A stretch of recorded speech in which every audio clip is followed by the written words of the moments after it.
आज की कहानी हमें बिहार से भेजी गई है। कुछ निजी कारणों से उन्होंने अपना नाम और अपने दोस्तों का नाम बदल के बताने के लिए बोला है, तो हम उन्हें किसी अलग नाम से कहानी में सुनेंगे। मैं 24 साल का एक लड़का हूँ। मैं बिहार के एक छोटे से गांव में अपने मम्मी पापा और बड़े भाई के साथ रहता हूँ। मैंने हाल ही में कॉलेज की पढ़ाई ख़त्म की है और कुछ साल से जॉब कर रहा हूँ, लेकिन ऑफिस में कुछ पॉलिटिक्स के चलते मेरी जॉब छूटने के बाद मैं गांव में ही रहने आ गया। वैसे आपको बता दूं, मेरा गांव बहुत ही छोटा सा है। यहाँ मुश्किल से 100 घर होंगे और इतना छोटा होने के कारण गांव के हर लोग एक दूसरे को अच्छे से पहचानते हैं। मेरे घर के बाहर एक झाड़ी है, उसी के बगल में एक चाय की दुकान है, जहां मैं और मेरे दोस्त हर रोज जाके बैठते हैं और गप्पे लड़ाते हैं। उस एक दिन भी मैं अपने दोस्तों के साथ चाय पीते पीते बहुत सारी बातें कर रहा था। बातों बातों में मेरा एक दोस्त मानव अचानक भूत की बात करने लगा। हम सभी की उम्र 20 से ज़्यादा ही थी, तो ऑब्वियस सी बात है हम भूतों से डरेंगे तो नहीं। उल्टा ऐसी बातें जब भी उठती है तो हमारे मुंह से मजाक में कुछ न कुछ इंसल्टिंग निकल ही जाता है। उस दिन मैंने भी यही गलती की। मैंने इन आत्माओं के बारे में बहुत मजाक बनाया और फिर सभी दोस्त अपने अपने घर चले गए और मैं भी अपने घर जाके खाना खा के सोने के लिए अपने कमरे में आ गया। उस रात काफ़ी समय बीत गया पर मुझे नींद ही नहीं आ रही थी।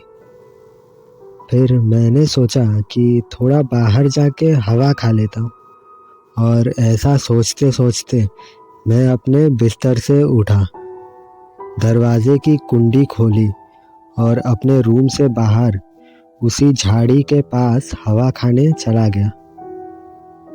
वहाँ मैं खड़ा होके अपना फ़ोन चला रहा था कि तभी अचानक झाड़ी से सरसराहट की आवाज़ आई। मैंने इग्नोर किया क्योंकि वहाँ ऐसी आवाज़ें अक्सर आती ही थी और मुझे इन सब की आदत हो पड़ी थी।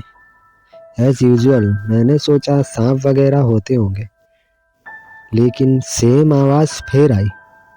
मैंने इस बार मुड़ के देखा पर वहाँ कुछ नहीं दिखा। मुझे इस बार अजीब सा तो लगा, लेकिन मैं फिर अपने कमरे में जाके सो गया। अचानक से मुझे फिर लेटे लेटे ऐसा लगा जैसे कोई मुझे देख रहा है। इस बार मैं काफ़ी डर गया था क्योंकि उस दिन मुझे सच में अजीब सा लग रहा था सब कुछ।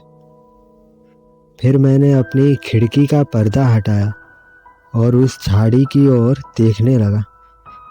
इस बार मैंने जो देखा ना, वो देख के किसी के भी पसीने छूट जाए। इतनी भयानक चीज़ मैंने कभी नहीं देखी थी। मैंने वहाँ देखा एक औरत खड़ी है जिसका चेहरा तो है पर ना आँख है ना नाक है, पूरा जला हुआ सा चेहरा, और एक एक कदम करके मेरे कमरे की ओर बढ़ रही है।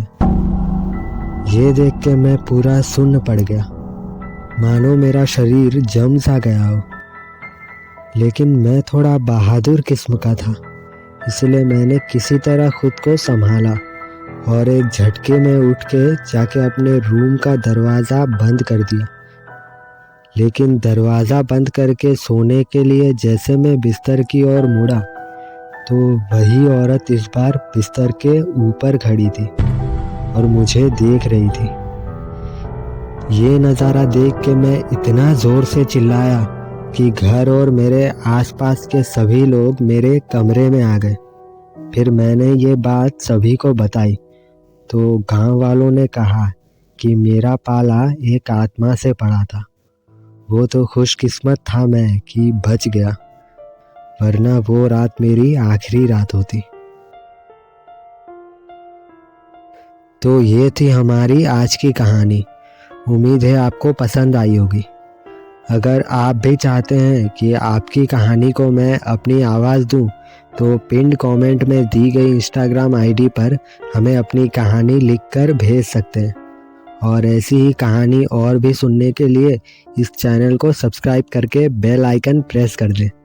आपका शुक्रिया।